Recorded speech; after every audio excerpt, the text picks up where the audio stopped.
존경하는 주광덕 의원님 질의하시기 바랍니다. 예, 주광덕 의원입니다. 표창장 위조 여부를 밝힐 핵심적인 증거는 바로 딸의 표창장입니다. 그 사진 오전 제가 첫 질의할 때 분명히 후보자께서 제출해 주겠다 그러는데 아직까지 제출해 주지 않고 있습니다. 제출하려고 검토를 해봤는데요. 저는 표창장에 후보자로서는 뭔가 숨기고 싶은 그 무엇이 기재되어 있기 때문에 제출하지 못하고 있다고 생각을 합니다. 본 의원은 지금 오늘까지 3일째 주장하고 있습니다. 그 표창장은 위조된 것이라고. 아까 장재현 의원께서 뭐 기사 얘기를 했는데 저는 그렇다고 봅니다. 제가 오전에도 질의할 때 이 후보자 배우자가 만약에 표창장에 위조한 행위자라면 그게 사문서 위조가 되고 부산의전원에 그 자기소개서에 첨부한 서류로 제출하면 위조사문서 행사죄, 그리고 입학 업무를 방해한 위계에 의한 공무집행 방해죄, 거기에 또 증거인멸을 시도한 여러 가지 정황이 있지 않습니까? 그리고 후보자께서도 그렇게 되면 그건 상당히 중한 죄고, 표창장이 위조된 것으로 밝혀지면 답변에서 후보 사퇴를 하시겠다고 그렇게 답변한 것으로 저는 기억합니다. 그렇게 말씀드리지는 않았던 것 예, 같습니다. 그건 속기록을 보면 알고요. 예, 중대한 그러면 책임감을 느낄 것이다라고 말씀드렸습니다. 자우장 오늘 저는 분명히 표창장이 위조가 밝혀지면 후보 사퇴를 하겠다는 말을 제 질문이나 다른 의원 질문에서 했다고 생각하고 기억하고 있고, 그건 속기록을 보겠습니다. 그건 뭐 자유입니다. 후보자 선택하는 것은 저희가 강요할 수 있는 부분이 아니고. 그리고 이제 아까 기사의 내용은 그렇습니다. 제가 기자회견 할 때도 아까 후보자가 이 표창장에 제가 발급일이 언제냐 그랬더니 2012년 9월 7일은 인정하셨습니다. 아까 진술. 그러면 이게 공소시효가 7년이기 때문에 2019년 9월 6일 날 오늘 밤 12시가 공소시효가 만료됩니다. 이 검사들은 자신이 취급하고 있는 형사사건의 범죄 일부라도 수사 중에 공소시효를 넘기는 것을 가장 치욕으로 생각하고 그것은 또 징계를 받습니다. 그러니까 만약에 최근에 일련의 수사 과정에서 이 표창장 위조가라고 판단을 했으면 나머지 행사죄나 다른 죄, 그리고 배우자를 소환해서 조사하지 않더라도 아마 일단 위조 행위가 공소시효 만료가 오늘 밤 12시이기 때문에 검찰은 기소할 가능성이 저는 매우 높다고 봅니다. 물론 위조가 되지 않았다 그러면 그런 일은 전혀 없습니다. 그래서 지금 밤 10시인데 앞으로 2시간 내에 이 표창장의 위조 행위에 대한 검찰의 기소 여부가 저는 결정되리라고 생각을 합니다. 제가 아까 질문하던 그것 아드님 그 부분에 관해서 좀 추가 질의를 하겠습니다. 그 2018학년도 연세대학교 정외과 대학원에 아드님이 지원해서 합격을 했죠. 예, 그렇습니다. 네, 그런데 그 전에 연세대학교 법학전문대학원에도 시험에 응시했죠? 그런 바 없습니다. 없어요? 네. 그러면 연세대 법학전문대학원 아니면 또 다른 대학에 우리 국내에 있는 다른 대학의 법학전문대학원, 흔히 말하는 로스쿨에 지원한 사실이 있나요? 네, 지원을 했는데 떨어졌습니다. 네. 어디 지원했습니까? 그는 뭐 아이의 프라이버시 문제이기 때문에 말씀드리긴 좀 힘듭니다. 그러면 서울 시내 소재하는 법학전문대학원입니까? 그렇지 않습니다. 네. 그럼 지방입니까? 제가 오늘 지금 말씀드리는 게 저희 아이의 프라이버시 문제인데 저는 지금 여기에 굉장한 의혹이 있다라고 제가 오늘 계속 질문하고 있지 않습니까? 무슨 의혹이 있습니까? 저희 아이가 아니 제가 의혹을 제기하는 거잖아요. 제가 아까 말씀드린 것처럼 서울대학교 공익인권법센터에서 발급한 인턴십 증명서에 유독 그 아드님의 증명서만 양식이 다르다는 거 제가 보여줬고, 2015년 이후 2019년까지 5년 동안 단 한 건만 발급했는데 그것이 아드님 것이고, 또 아드님 것은 2017년 10월 16일 날 그게 발급됐는데 고등학교 2학년 때 인턴십 했던 것을 4년이 이것이 제 의혹은 로스쿨 지망하는데 그 서류 전형을 봤는데 그 서류 전형에 이게 들어간 게 아닌가 이런 의혹을 갖고 있습니다. 제가 그러면 네. 이게 굉장히 문제가 있지 않나. 저는 후보자에게 그러면 아드님이 22살이 된 2017년 10월 16일 날 서울대학교 공익인권센터에 가서 고2 때 했던 이 증명서를 어디에 쓰려고 했는지 그거를 후보자가 밝혀주시면 제 의혹은 사라지죠. 제가 확인을 해보겠습니다. 저희 아이가 늦게 왜 소리를 떴나 그 당시 시점에 그 실제 피해를 당했고 그걸 기초로 그러한 체험 활동을 했는데 그걸 나중에 로스쿨 지원을 하기 위해서 그런 지원 활동을 했겠습니까? 그렇지 않으려고. 네. 근데 그 뒤에 아이가 서류를 여러 가지 용도로 대학원 진학이나 등등 용도로 서류를 띄는 자체가 왜 문제가 되겠습니까, 의원님? 아니, 저는 제가 의혹 제기하는 이유를 보다니 이해 못하세요.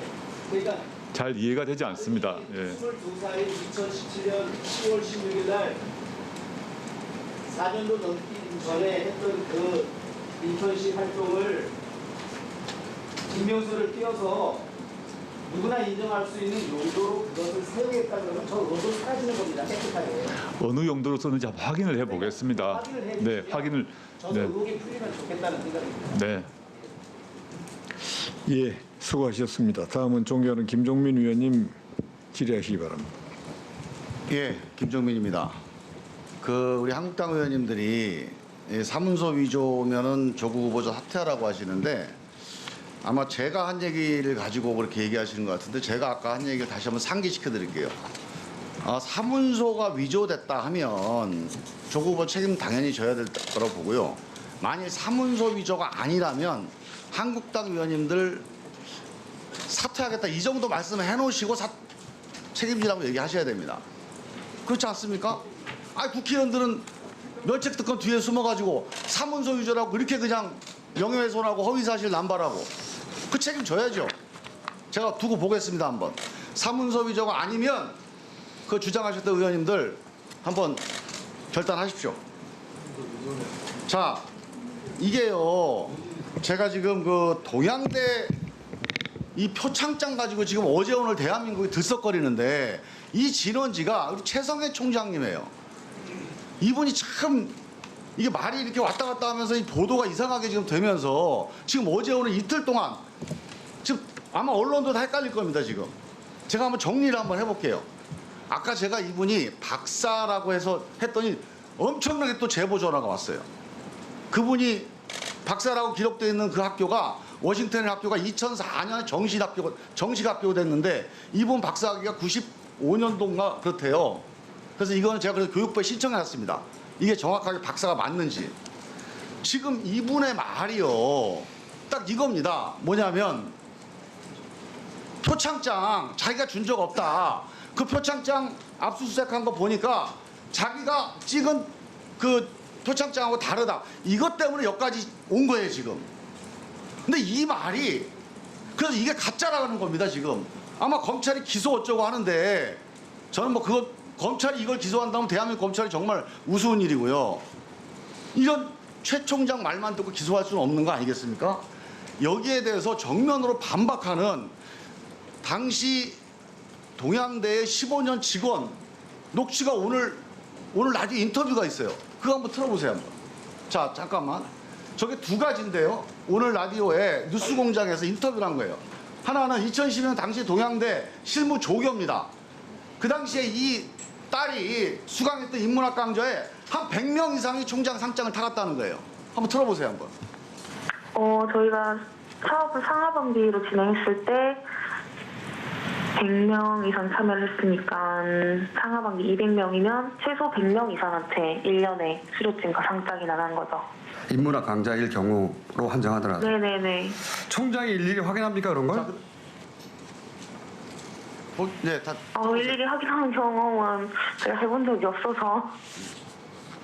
자, 그 다음에 15년차 행정직원의 얘기입니다. 저거 그냥 끝 틀어주세요. 뭐냐면 그것을 잠깐만. 15년차 행정직원이 총장이 그 얘기를 하는 거 보고 화가 나서 인터뷰를 한 거예요. 자기가 15년 동안 1년 번호, 대장 기록 이런 공지를 받아본 적이 없고 총장 명의로 나간다는 그 총장이 한 얘기도 처음 본다는 얘기고 총장 직위는 훔쳤다? 잠금 장치가 불가능하다는 거예요. 한번 들어보세요. 한번. 총무복지팀에서 1년 번호를 부여를 받아서 예. 인쇄한 적은 저는 단 한 번도 없었고, 뭐 총무과에서 이런 거 할 때는 우리한테 1년 번호를 받아서 해라. 그리고 어떤 대장에 기록을 해라. 이렇게 뭐 공지한 적도 없고, 저도 그 9일이라는 게 분명히 9일이 계속 틀으세요. 시작이었으면 이 9일이라는 게 특별한 의미도 있고 이럴 텐데 그 9일이라는 의미를 저는 모르겠습니다. 들어본 적이 없고. 아, 들어본 적이 없어요? 근데 지금 처음 들었습니다. 반드시 그 총장 명의로 나가는 게 9일로 시작돼야 된다는 것을 지금 이 순간 처음 들었습니다. 총무복지팀에 그 보관이 되어 있고 그 사무실 안에 그리고 이 직인 자체는 총무복지팀 안에 별도의 잠금 장치가 되어 있는 뭐 쉽게 표현하면 금고 뭐 하여튼 이런 데 들어 있는 걸로 알고 있습니다.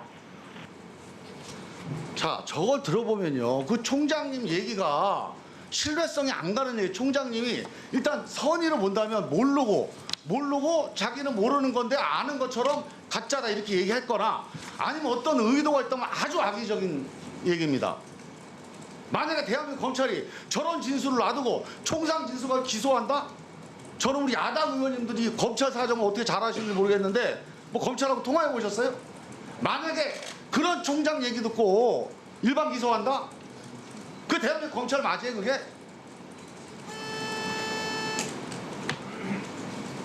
동양대 토창장 얘기요 좀 그만했으면 좋겠습니다. 지금 저런 사람들 얘기 들어보고 조사하고 양쪽 얘기 들어보고 그리고 판단해서 얘기 듣지 않잖아요.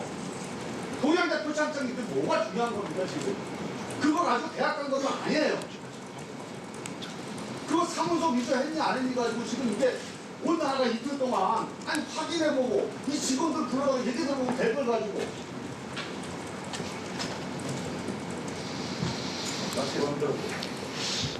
예, 수고하셨습니다.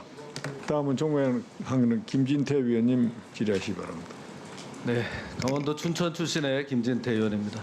우리 후보자, 예, 우리 대한민국이 자유민주주의 국가 맞습니까?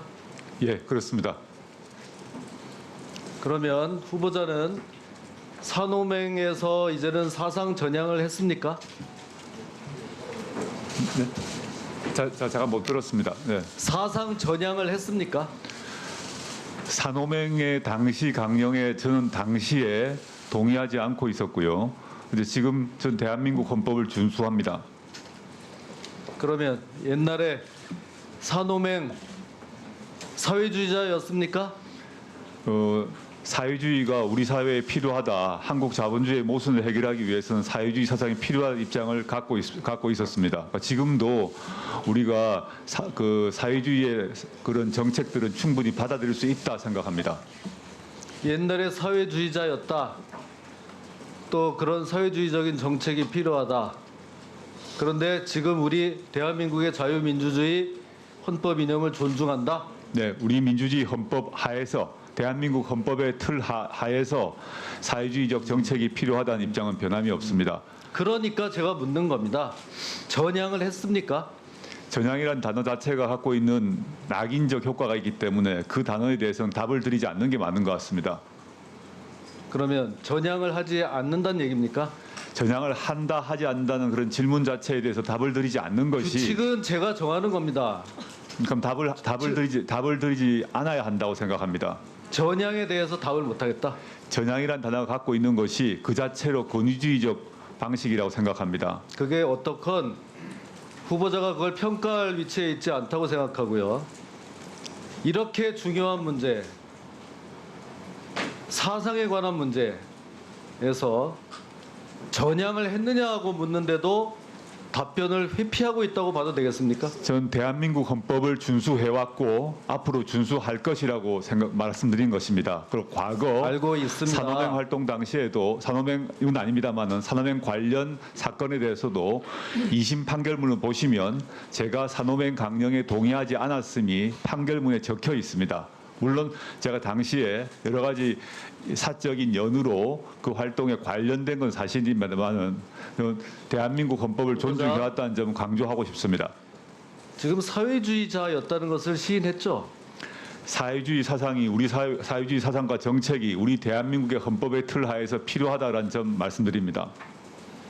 뭐 그렇게 그건- 돌려서 말할 필요 없고요. 아까 사회주의자였다는 걸 시인했지 않습니까? 그런데 뭐 산호맹에 동의하지 않았다고 하면은 좀 너무 옹색하지 않습니까?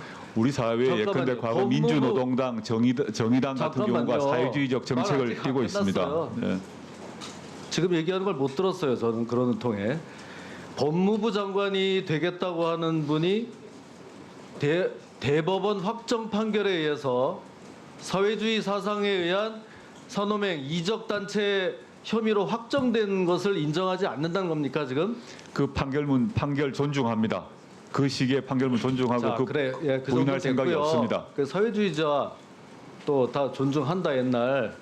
그러면 과거에는 사회주의자였고 지금은 대한민국의 자유민주주의 헌법을 존중한다고 하면 이게 양립할 수가 없는 거예요. 모순되지 않습니다. 저는 이게 그때나 무슨 지금이나 궤변입니까? 자유주의자인 예? 동시에 사회주의자입니다.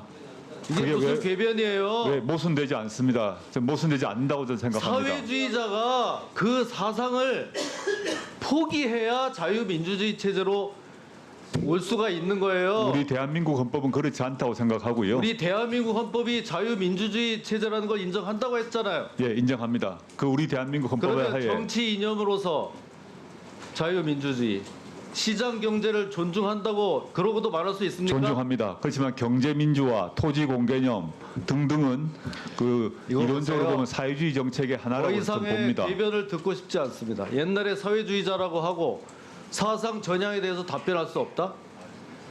이런 사상은요 공개적이고 명시적으로 전향을 해야 되는 겁니다. 그래도 이게 정말 믿을 수 있느냐 없느냐 하는 문제입니다. 거기에는 반성과 참회가 따라야 됩니다. 뼈를 깎는 고통이 있어야 돼요.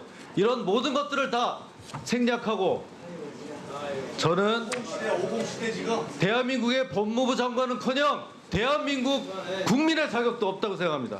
전 대한민국 헌법을 준수해왔고 준수할 것입니다.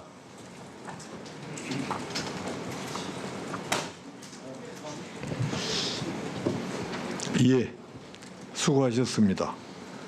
다음은 존경하는 박주민 위원님 질의하시기 바랍니다. 후보자? 예, 예, 후보자님. 우리 헌법 양심의 자유가 있습니다.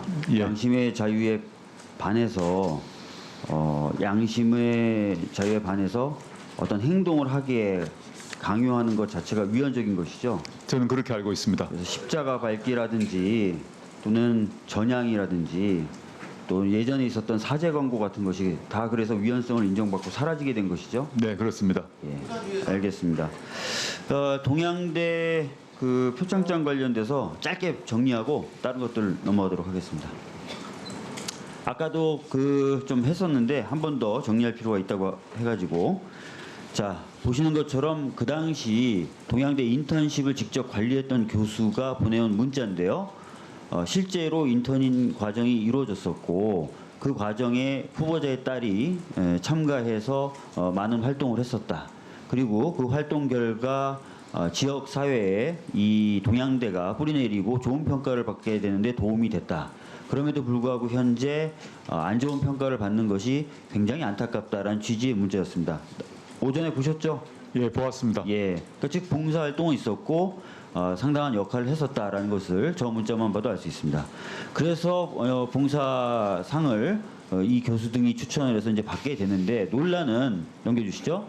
아까 말씀드렸던 것처럼 아까 김종민 의원이 말씀하셨던 것처럼 상장에 기재되어 있는 연본이 연도 -1 연본 표기가 안 되어 있는 것은 가짜다라는 이 총장의 주장이 있고 또 총장 직인 총장 명의 앞에 교육학 박사라는 표기가 빠진 상장은 가짜다라고 또 주장하시는 분들이 계시기 때문에 갑자기 이 표창장이 가짜 아니냐라는 논란이 시작된 것입니다. 맞죠? 예, 그렇게 알고 있습니다. 그런데 이제 아까 김종민 의원님도 인터뷰 그 녹음을 들려드렸지만 해당 관계자들은 다수 언론에 반대되는 취지의 인터뷰를 하고 있습니다. 즉 각 부서마다 표창장 일련 번호가 다 달랐다라는 취지의 진술을 하고 있는 겁니다. 맞죠? 예, 그렇기 때문에 사실 형태가 좀 다르다고 해서 무조건 다 가짜라고 할 수 없고 넘겨주시죠. 실제로 저희 쪽에 제보가 들어오는 다양한 형태의 동양대 표창장의 모습을 볼 수 있습니다. 연번 표기도 다 다르고요. 또 총장 앞에 명의 앞에 교육학 박사가 있는 것 없는 것 있다고 하더라도 한 줄로 쓴 거 두 줄로 쓴 거 이런 다양한 형태가 존재한다는 것입니다. 그래서 단순히 한쪽 주장만 듣고 즉 뭐 연번의 표기가 자기가 기억하는 것과 다르다라든지 또는 총장 명의 앞에 교육학 박사 표기가 있다 없다라는 것만으로 당연히 허위와 조작된 표창장이라고 할 수 없다라는 것입니다. 맞죠? 이건 양쪽의 입장을 들어보고 조사가 필요한 사안이라고 생각합니다. 예, 거기다가 특히 인턴십을 직접 관리했던 교수가 후보자의 딸이 봉사활동을 했었고 그래서 자신이 추천했었다는 얘기까지 하고 있는 상황이라면 그 표창장 당연히 저는 더 진정한 것이라고 생각을 합니다. 이렇게 좀 넘어가고요. 넘겨주시죠. 펀드 관련돼서 저는 이제 그만 이런 질문 나왔으면 좋겠는데 계속해서 나오는 질문이 있어요. 뭐냐? 투자 약정액 금액이 후보자의 재산보다 많다. 이게 말이 안 된다라는 질문을 계속 하십니다. 근데 자본시장법 시행령 249조의 11 제10항은 투자 한도를 미리 정해놓고 캐피탈콜이 올 때마다 그 캐피탈콜에 부응해서 투자하는 그런 투자 방식을 아예 합법적이다. 가능한 방식이다라고 아예 규정을 하고 있습니다. 그렇기 때문에 지금 현재 투자 약정 금액을 많이 해놓고 캐피탈콜 방식으로 진행된다고 하는 후보자의 펀드 투자 방식은 법에 의해서 허용되어 있는 거예요. 네, 저도 그렇게 알고 있습니다. 전혀 문제가 될 게 없습니다. 특히 정관 보실까요?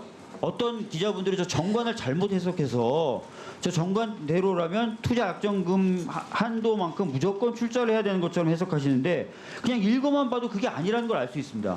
뭐냐면 업무집행 사원이 그 캐피탈콜 즉 얼마만큼 투자해 달라는 요청서를 보내야만 비로소 납입의 의무가 생기는 겁니다. 그렇게 약관이 아예 돼 있어요. 네. 그런데 이미 후보자 가족은 이쪽하고 10억 몇 천만 원 한도 내에서만 투자로 약속이 돼 있었기 때문에 더 이상 캐피탈콜이 올 이유가 없는 거죠.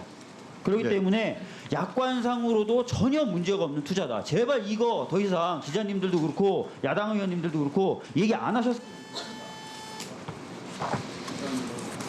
예, 수고하셨습니다. 자, 존경하는 최이배 위원님 질의하시기 바랍니다. 예, 바른미래당 최배입니다.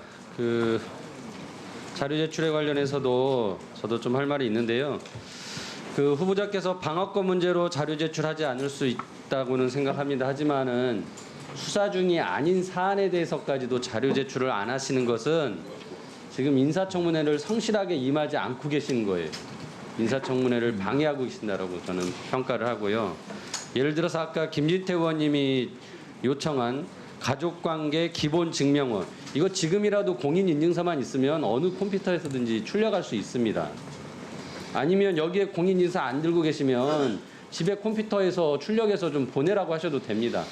근데 무려 한 달 가까이 된 이미 제출된 서류에 있는 걸 복사해서 내신 거는 진짜 제가 보기에는 국회를 무시하고 인사청문회를 무시하신 거예요. 저는 이거는 국회도 큰 잘못이라고 생각하는데요.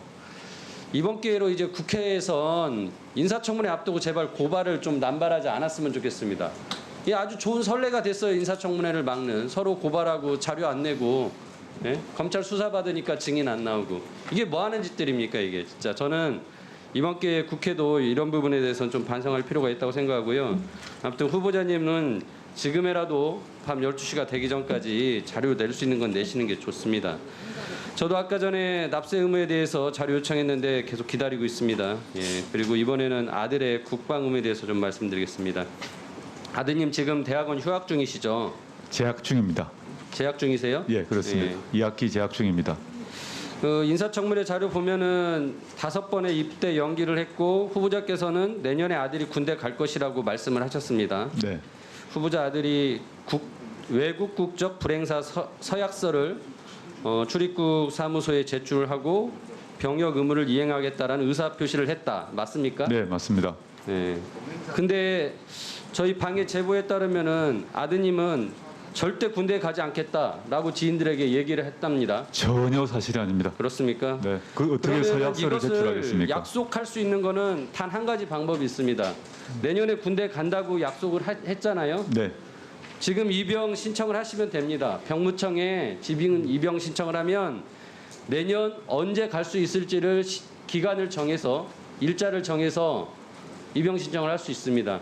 입영 신청해서 입영 신청서를 공개하시면 됩니다. 그렇게 하시겠습니까? 네, 저희 아이하고 의논하겠습니다. 언제 예정인지 물어보겠습니다. 저희가 지금 석사 논문 준비를 해야 되기 때문에 내년 중에 언제 입달지는 제가 제가 의논을 이 해보겠습니다. 약속을 꼭 받아내야 되는 이유가 많은 장관 후보자들이 병역에 대해서 자녀 병역에 대해서 이런 서약서를 제출하는데 이게 실질적으로 관리가 안 되고 언제든지 서약을 어기고 결국은 군대를 안 갈 수 있다라는 겁니다. 절대 그런 일이 없을 것입니다. 예, 그러면은 저는 후보자님 믿고 후보자님이 입대 신청서를 저는 반드시 공개를 해서 아들의 병역 의무를 반드시 이행한다는 국민적 약속을 지켜주시길 바랍니다. 지키겠습니다. 예, 아까 제가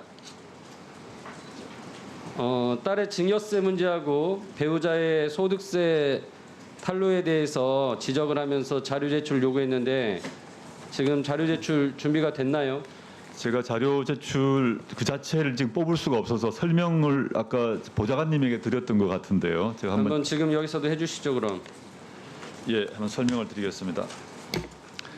그 공직재산 신고상 2018년 저의 딸의 재산 증가는 증여세 과세 대상이 아니라는 판단을 저희가 받았습니다. 아니, 그러니까 증여는 있었는데 증여세 대상이 아니란 말씀이세요? 네, 그 소득세법 47조 5호에 기초한 것이고요. 구체적으로 말씀드리자면 예. 금융기관 채무 약 2천만 원 정도가 감소되고 오피스텔 전세 보증금 같은 경우는 증여세법 46조 5호에 따라 사회통념상 인정되는 피부양자의 생활비, 교육비, 기타 유사한 것으로 인정되어서 세무 전문가가 증여재산에 해당되지 않는다라는 판단을 지금 받았습니다. 지금 1,000만 원 전세보증금 늘어난 것은 그렇다 치더라도 부채 2,600만 원 주는 것에 대해서는 자금을 줬으니까 줄겠을 거 아니에요. 네, 그걸 이제 생활비를 준 것으로 보고 저기 비과세 낸다는 판정 그 의견을 받았습니다. 저는 좀 더 검토할 필요가 있다고 생각하는데요. 이미 그 전에 거액의 증여가 한번 이루어졌잖아요. 2017년에. 예. 그러면은 10년 내 합산해 가지고 과세를 해야 되는 것이지. 그런 개별 건별로 사소한 금액이라면 그런 통념상 사회 통념상 제외된다는 것이지. 그렇게 증여 목적을 가지고 있는 것을 저는 인정하지는 않는다고 생각합니다. 그러면은 검토를 해보셔야 될 것 같고요. 검토 후에 문제가 되면 더 추가로 납세를 하겠습니다. 추가 납세하시고 그것도 공개를 하시면 좋을 것 같습니다. 그 배우자의 소득세 부분도 형님. 배우자 소득세 같은 경우도 이번에 신고를 하다 보니까 부모님으로부터 상속받은 건물이 있습니다. 그 건물이 그 삼형제가 공동 상속을 받았는데요. 그 관리를 큰 처남들이 이제 하고 있었습니다. 그런데 이번 기회에 신고를 하려다 보니까 아마 납부가 안 됐던 것이 발견되었나 봅니다. 그래서 뒤늦게 납부하게 되었습니다. 그 점 송구스럽게 생각합니다. 그 소득세 부분은 임대소득세가 나고 지금 추정되고 그 부분을 설명해 주셨는데 부가가치세 신고에 대해서도 자료를 제출해 주시기 바랍니다. 예, 한번 확인해 보겠습니다. 제가 지금은 당장 가지고 있지 않습니다. 예. 예, 수고하셨습니다. 다음은 존경하는 백혜련 의원님 질의하시기 바랍니다. 네, 질의 들어가기 전에 몇 가지 바로잡아야 될 것 같은데요. 아까 지금 계속 그 후보자가 잘못된 자료를 제출한 것처럼 얘기가 되고 있는데 그 청문위원이 사실은 잘못 신청하셨습니다. 김진태 의원님께서 신청하신 서류는 가족관계 증명서로 본인이 그렇게 얘기를 하셨어요. 근데 실제로 지금 말씀을 들어보니까 요청하실 자료는 기본 증명서였습니다. 그런데 본인이 잘못 말씀하신 거죠. 가족관계 증명서를. 아니 속기록을 보세요. 가족관계 증명서라고 그렇게 분명히 얘기를 하셨잖아요. 방어한 게 아니라 아니 최 의원님, 김진태 의원이 가족관계 증명서라고 얘기했지 뭐라고 얘기했어요? 신고자고 나오는 걸 달라고 했지. 아니 본인들이 발언한 것도 인정하지 않으면서 왜 그러는 거예요?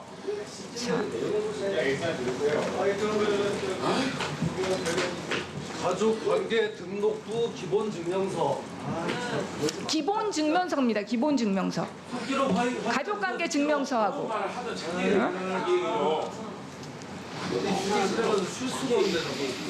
아니 제 발언 시간이니까 좀 조용히 좀 하세요.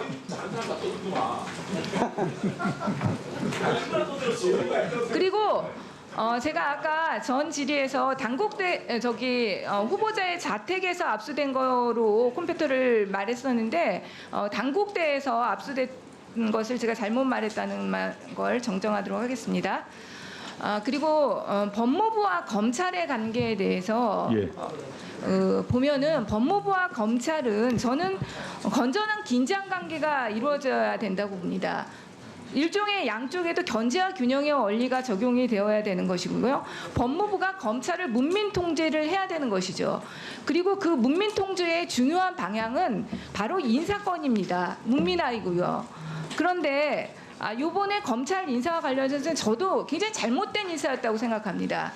검찰과 법무부가 서로 건전한 긴장관계를 유지하기 위해서는 검찰총장이 바라는 인사가 돼야 되는 것이 아니라 그것이 견제가 될 수 있는 인사가 되어야 된다고 봅니다. 근데 요번엔 다 이 검찰의 인사를 평가할 때 윤석열 총장이 지명한 사람들이 다 됐다. 이런 것들이 검찰 내부에서 굉장히 얘기가 많이 됐습니다. 그리고 서울중앙지검의 차장들이 특수부 출신으로 3명 다 임명된 경우는 단 한 번도 없었습니다. 저는 우리가 바라는 수사권 조정 이런 것들은 오히려 검찰의 형사부 그리고 공판부의 능력을 키워주는 것입니다. 그리고 그것이 인사에도 반영되어야 하는 것이지 이번 인사를 보면 오히려 수사권 조정과 관련해서 아주 잘못된 인사예요. 어떻게 생각하십니까? 지적 따끔하게 받아들이고 박상기 장관님도 그러셨습니다마는 형사부 강화가 매우 중요하다고 생각하고 있습니다. 형사부 검사들의 가장 고생을 많이 하고 있고 앞으로도 향후 인사에 많은 가점을 줘야 된다는 것이 저희 소신입니다. 진짜로 이게 저희가 수사권 조정을 잘 해나가기 위해서는 그것이 검찰 인사에도 적용이 되어야 되고 정말 고생하는 형사부, 공판부 검사들에 대한 사기 진작이 필요하다고 보입니다.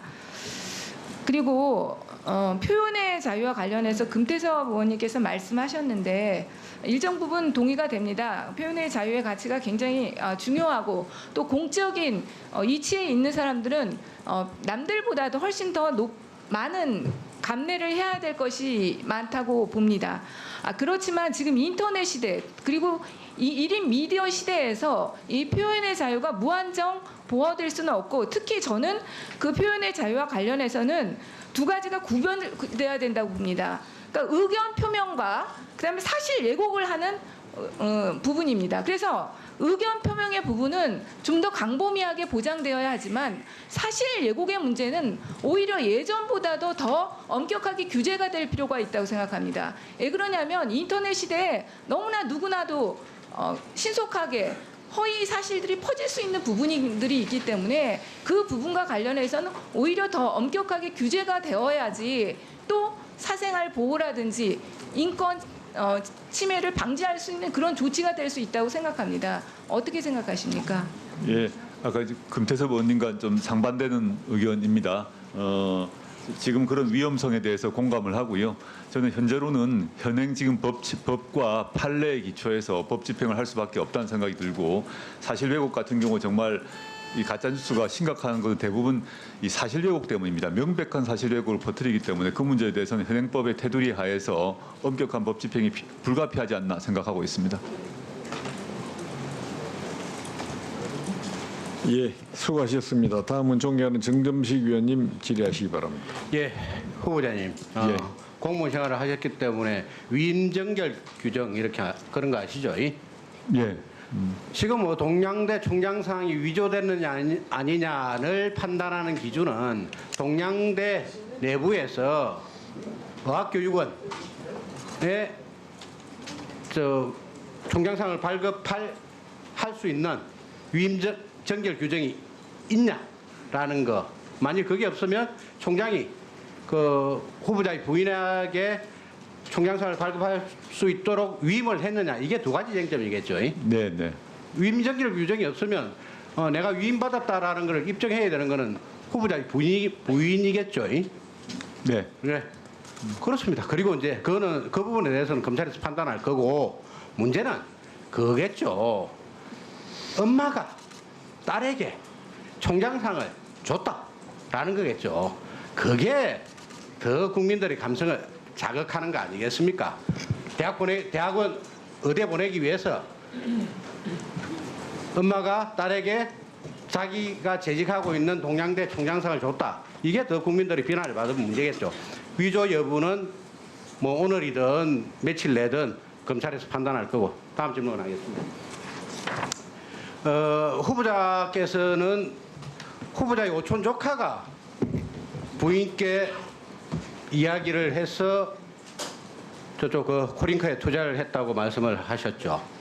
서로 개별 주식을 팔고 난 뒤에 상담을 하는 차원에서 집안에 주식을 하는 친구가 그 오촌 조카라서 물어봤더니 추천을 받았다고 들었습니다. 아니 그러니까 누가 누구에게 추천을 했다는 겁니까? 그건 상세한 과정은 잘 모르겠습니다. 문의를 했겠. 제 처가 통상적으로는 후보자도 그 오촌 조카하고 1년에 한 번밖에 통화 안 한다고 그랬잖아요. 그러면 당연히 후보자하고 그 오촌 조카하고 통화를 했겠지. 그 소위 경상도 말로 아지매, 그러니까 당숙모한테 조카가 전화를 했겠습니까? 저는 제 오촌 조카와 주식 문제에 대해서 일체 통화하거나 얘기한 적이 그러니까 없습니다. 이제 후보자님 말씀이 이해가 잘 안 된다는 취지입니다. 후보자도 1년에 한 번밖에 통화하는 오촌 조카가 당숙모한테 전화해서 그렇게 이야기를 하겠어요. 오촌 조카가 자기 지은 책을 주식 관련 책을 2권인가 이렇게 보내줘서. 네. 알겠습니다. 2017년 2월 말에 부인께서 그쪽에 친정 동생에게 8억 원을 빌려줬습니까? 액수는 그 8억이 아닌 것 같습니다. 왜요? 그 시점에 제가 확인을 해봐야겠습니다. 2017년 그 민정수석되고 나서 등록한 재산 등록 보면 4인간 채권 8억 나오잖아요. 그게 저희 처남에게 그 액수를 빌려준 건 아닌 것 같습니다. 확인 한번 해보겠습니다. 예. 아니 아직도 그걸 확인을 안 합니까? 등록할 때 부인이 8억을 이렇게 남한테 빌려줬는데, 아니 제가 보기에는 별거 하시는 것도 아니고 가정에 부부간에 대화가 전혀 없는 것 같아요. 딸하고도 그렇고. 자, 돈 문제에 대해서 제가 정확히 잘 모른다는 이런 취지입니다. 하는 이유가 여기에 있습니다. 3월 8일 날 후보자의 처남이 코링크에다가 5억을 투자를 합니다. 그 당시 코링크의 자본금이 2억 5천만 원이었죠. 그런데 자본금의 2배가 넘는 5억을 투자를 하죠. 그리고 나서 7월 31일 날 후보자의 가족들이 가족펀드에다가 10억 5천만 원을 넣습니다. 그리고 나서 나머지 3억 5천만 원은 처남과 처남의 장남, 처남이 이렇게 넣어서 완벽하게 이게 후보자의 가족펀드가 되어버리는 겁니다. 이 사모운동 역시 후보자의 부인께서 친정 동생에게 빌려준 돈으로 채워줬다고 저희들은 판단을 했습니다. 그런 이야기 들으신 적 있어요? 제가 정확히 잘 모르겠습니다. 그러니까 이럴 때 신문하기 위해서 후보자의 처남과 배우자가 정인으로 필요했는데 후보자가 끝까지 반대를 하셔가지고 정인 채택이 안 된 거 아닙니까? 제가 끝까지 가족펀드가 웰스 CNT에다가 투자를 하는데, 웰스 CNT에 투자를 하는 이유는 딱 한 가지밖에 없습니다. 가족펀드가 웰스 CNT에 투자하고 난 직후에 소위 대통령께서 이 정부에서 스마트시티 사업, 스마트 가로등 사업을 하죠. 발표를 하죠. 이 웰스 CNT가 그 가로등 사업을 하는 데 아닙니까? 그러니까 미리 투자를 한 게 아닌가라고 저희들이 전혀 알지 못한 일입니다. 아까도 질문하셨습니다만 애초에 웰스 CNT라는 이름 자체를 이번 검증 과정에서 알았습니다. 예, 수고하셨습니다. 다음은 존경하는 이철희 위원님 질의하십시오. 예, 조 후보자님 늦은 시간까지 고생 많습니다. 이 시간이 되고 보니까 제가 이런 질문 드리고 싶은데요. 8월 9일 날 처음 지명되셨던가요? 예, 그렇습니다. 예. 그리고 제가 아까 언론 보도 네이버 기준으로 보도 내용을 한번 말씀드린 적이 있습니다만 뭐 제 심적으로는 참 견디기 힘들었을 것 같은데 예, 많이 힘들었습니다. 네. 보는 저도 힘들었습니다. 예. 제가 청문위원이라는 제약이 있어서 그렇는지 모르겠습니다만 조국이라는 이름 두자가 들어간 기사는 눈여겨볼 수밖에 없었는데 조국으로 눈뜨고 조국으로 잠들었다 해도 과언이 아닐 정도로 한 달 내내 그랬습니다. 보는 제가 그렇게 힘들었는데 당사자가 얼마나 힘들었겠습니까? 그래서 저는 검찰개혁을 자임한 또는 그 소명의식을 감당해야 될 사람으로는 어쩔 수 없이 겪어야 될 일이지 않는가 싶은 생각도 듭니다. 제가 아까 여러 번 말씀드렸던 책 중에 노무현 대통령께서 검찰에 신세지면 걸어서 청와대 못 나간다 이런 표현을 한 적이 있습니다. 그 여러 가지로 저 함축하는 말이 있을 텐데요. 조 후보자께서 이러저런 시련을 겪으면서도 검찰개혁이라는 소명의식을 분명히 갖고 있다면 예. 또 그것 때문에 이런 모욕이라 그럴까요? 이런 고난을 겪고 있다면 그것 또한 조국의 어떤 이 시대가 우리 조국 후보자에게 부여한 사명이라 좀 생각해 주면 좋겠고요. 제가 주제넘게 한두 가지만 말씀드리겠습니다. 예. 뭐 제가 잘나서 드리는 말씀은 아니고요. 제가 제3자이기 때문에 당사자가 아니기 때문에 이런 말씀 드릴 수 있을 거라고 생각합니다. 제가 아까 역지사지라는 말씀 드렸잖아요. 예. 제가 검찰의 입장을 충분히 이해하려고 노력한다는 말씀 드렸는데 법무장관이 되면 검찰의 입장을 또 충분히 이해될 겁니다. 그죠? 또 그것보다 더 중요한 것은 국민의 마음을 이해하는 게 더 중요할 거라고 생각합니다. 우리 모두는 공인은 국민을 위해서 존재하는 거니까요. 그 점 뭐 새삼스럽게 한번 말씀드리고 제가 평소에 좋아하는 말 중에 과유불급이란 말이 있습니다. 좀 지나치면 모자람보다 못하다 이런 말이 있는데 아마 이 최근에 이런 지명의와 여러 일을 겪으면서 과유불급이란 단어를 많이 떠올렸을 거라고 생각합니다. 뭐 여러 번 떠올릴 수밖에 없었습니다. 네. 앞으로도 이 과유불급이란 말을 꼭 좀 잊지 말아 주시면 좋겠고요. 제가 정치인이 되고 나서 더 그렇습니다만 되기 전에도 삼국지에 공심이상이란 말이 있습니다. 이 말의 앞에는 공성지하 공심이상입니다. 성을 공격하는 것은 하책이고 마음을 공략하는 게 상책이다 이런 말이 있습니다. 개혁을 감당하는 사람, 개혁의 주체로서 선 사람들은 저는 이 말을 꼭 잊지 않아야 된다고 생각합니다. 힘으로 또는 세력으로 또는 강압으로 뭔가 할 수 있는 건 한계가 있다고 생각합니다. 예. 결국 우리는 국민의 마음을 얻어서 뭔가를 해야 되는 것이고 조금 더디게 가더라도 조금 힘들더라도 국민의 마음을 얻는 노력을 저는 많이 해야 된다고 생각합니다. 이번에 많은 교훈을 얻었을 거라고 저는 생각하고요. 개혁을 성공하는데 어떤 지혜와 어떤 전략이 필요한지를 더 많이 생각하면 좋겠다고 생각하고 그 점을 좀 깊이 생각했으면 좋겠고요. 공직에 있는 한 이번 지명 이후에 여러 의혹 공세나 이런 걸 다 떠나서 보통의 사람들이 우리 조국 후보자에게 실망했고 무슨 얘기를 하고 싶었는지에 대해서는 평생 잊지 않았으면 좋겠습니다. 예. 그것에 시작해서 그것으로 끝나야 된다고 저는 생각합니다. 그 마음을 잊지 않으면 저는 무엇을 하든 잘할 수 있을 거라고 생각하고요. 정치가 험하기 때문에 이러저런 공세가 있긴 합니다만 일반 국민들이 느끼는 또 그분들이 느끼는 실망감에 대해서는 아무런 전제 없이 마음 그대로 좀 받아들이면 좋겠고 요즘 말로 골 때리게, 뼈 아프게 받아들이면 좋겠습니다.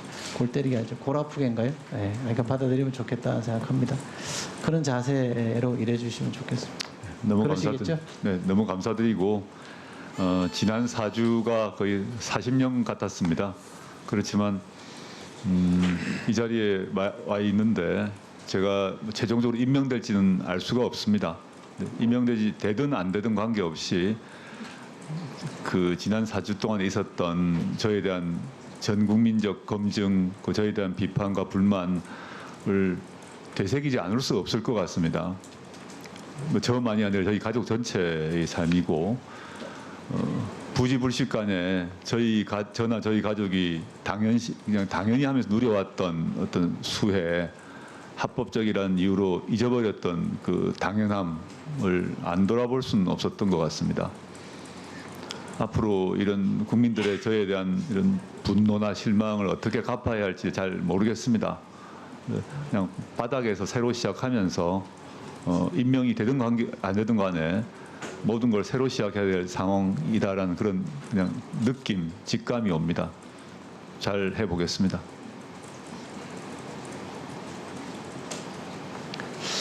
예, 수고하셨습니다. 다음은 존경하는 이은재 위원님 질의하시기 바랍니다. 네.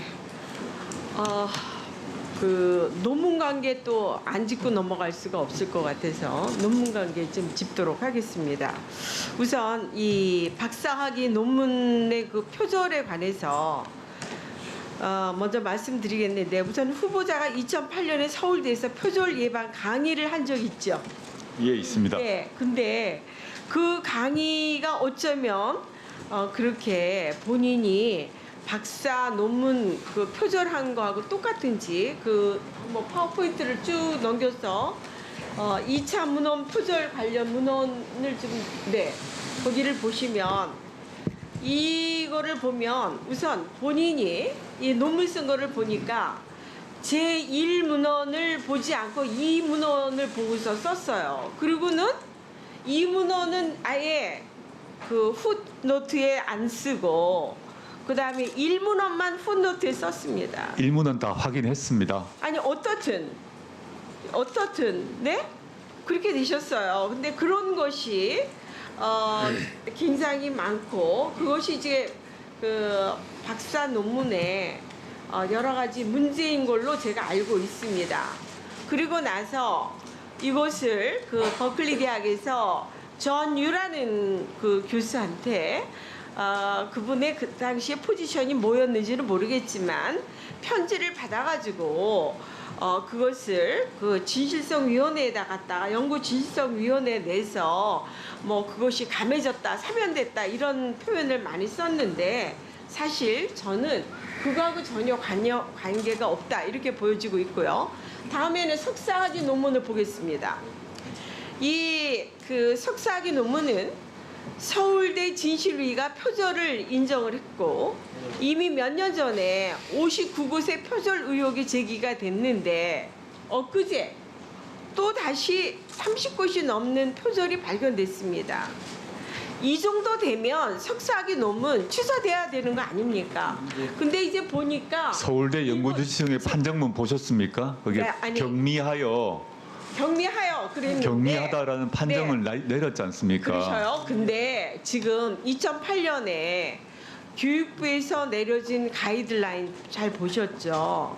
어떻게 돼 있는지. 그렇죠? 그래서 지금 이 표절의 의미가 달라졌습니다. 표절의 의미가 달라졌고 지금 한번 보세요.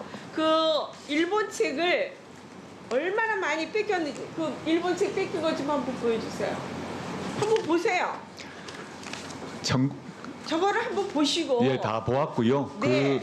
이 표절 제소를 한 사람이 변희재 씨 등 몇 사람이 했고요. 그에 대해서 서울대가 검토를 하고 난 뒤에 그 당시 상황에서 아주 경미했다는 판정을 내렸습니다. 아니 서울대 연구진실생을 믿으실 건지 이것을 아니 제가 시간이 없으니까 제가 끝난 다음에 이따 답변하세요.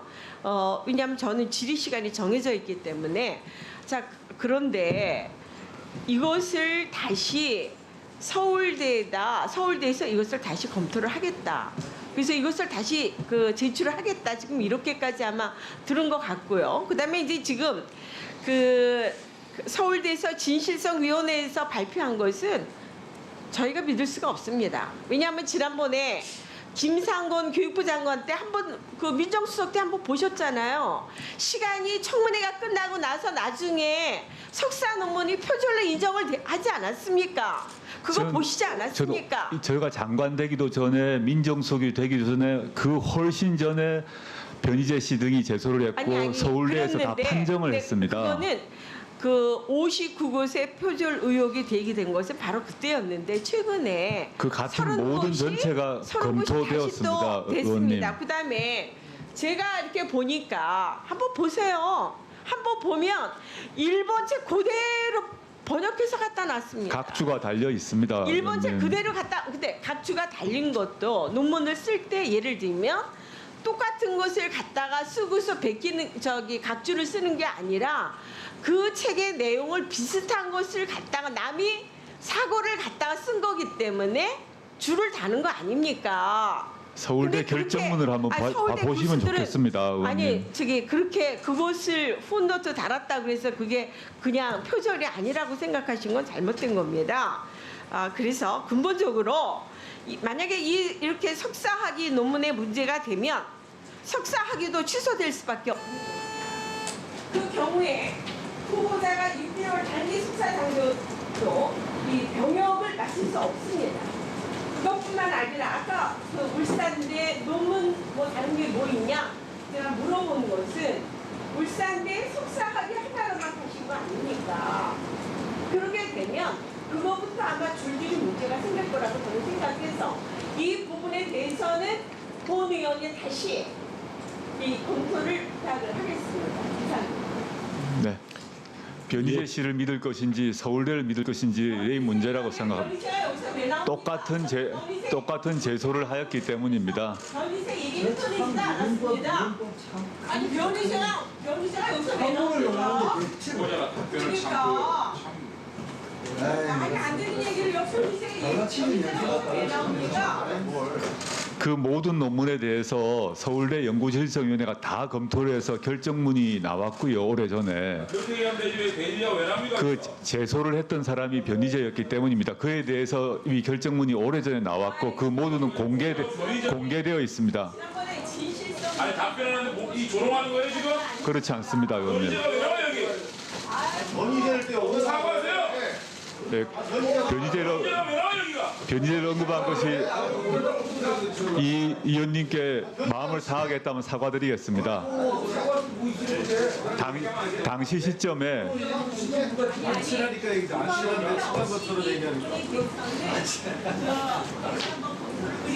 예, 알겠습니다. 괜찮다고 하지 않았습니다, 의원님.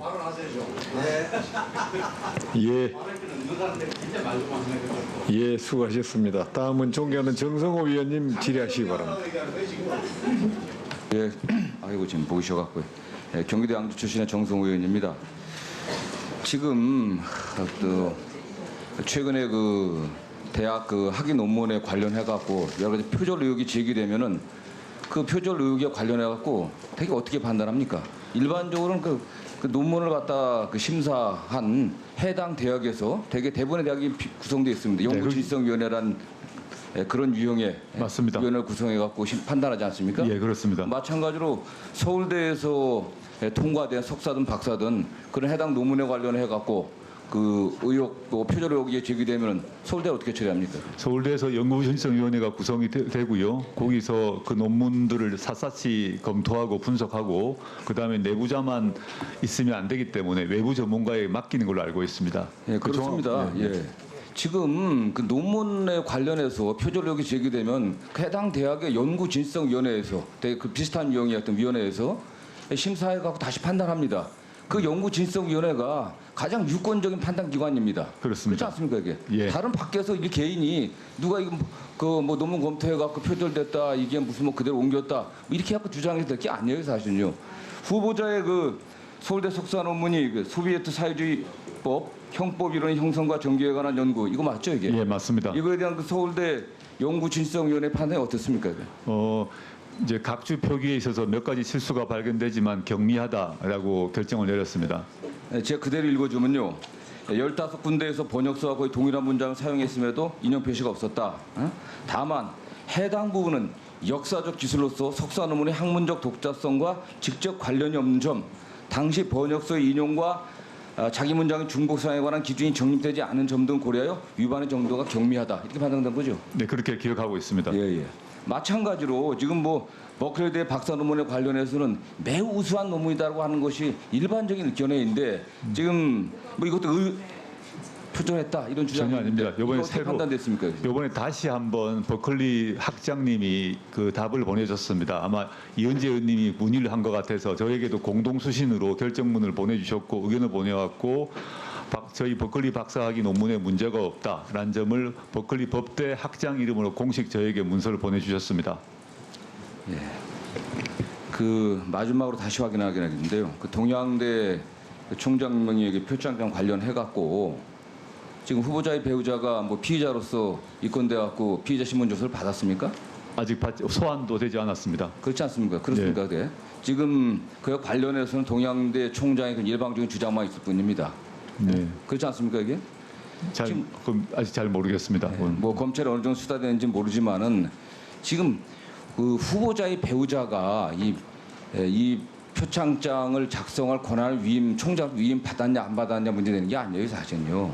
이거는 대개 거의 모든 사립대학이나 전문대학의 그 총장 명의의 이런 그 표창장 나가는 경위가 어떠냐면 해당 학과, 해당 부서 또는 산하기관에서 대상을 선정하고 표창 문안도 거기서 만들고 그래 갖고서 올리면은 총무과나 아니면 행정실에서 판단해 갖고 그냥 몇 개 못 들어왔습니다. 그럼 그냥 도장 찍어준다는 거예요 사실요. 저도 통상은 그렇게 알고 있습니다. 그런 절차에서 됐을 겁니다. 저는 이게 특별한 그 뭐 다른 어떻게 입증이 되는지 모르겠지만 그런 절차에서 됐을 가능성이 매우 높은 거예요. 그렇기 때문에 지금 일방적인 뭐 지금 일부 뭐 언론이라든가 또 일부 또 의원님들이 뭐 오늘 자정이 공소시효 만료기 때문에 혹시 기소되면 어떻게 될 거냐 이렇게 된 이런 뭐 의문을 제기하고 또 그런 질문이 있는데 이건 그렇습니다.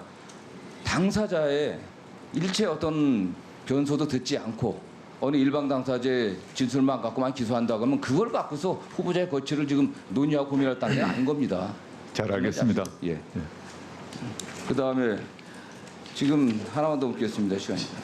지금 제가 뭐 시간이 많이 안 되니까 지금 그 법무부에 그 ISD 그 대응반이 지금 있죠. 예, 그렇게 알고 있습니다. 법무실장이 지금 저 대응반의 예, 그렇습니다. 단의 그 단장인데 지금 개별 사건마다 지금 뭐 로펌 하나씩 그때마다 로펌 선임해 갖고서 지금 운영하고 있는 줄 알고 있어요. 예, 그렇게 알고 있습니다. 이렇게 해서는 안 됩니다. 이게 좀 일관성 있게 대응하고 그다음에 정부 차원에서 이 IS에 대한 어떤 여러 가지 노하우라든가 이런 기술들을 좀 축적하려고 한 말입니다. 좀 전문가들이 이게 고용돼야 돼요. 예. 이게 과거 제가 그 국정감사 때도 지적을 하고 또 다른 의원도 지적했었는데 지금 이게 금액이 한두 푼이 맞습니다. 예. 예. 부동산 투자 같은 거 추진을 넣는 거예요. 맞습니다. 그걸 갖다가 그냥 이게 대응단 만들고 그냥 금융위원회에서 로펌 선임하고 이렇게 산발적으로 대응하다가 나라 망합니다. 그러니까 정말 우리 혹시 운영된다고 하면은 이 문제에 대해서 그런 적극적인 대책을 세우고 있습니다. 네, 전적으로 동의합니다, 의원님.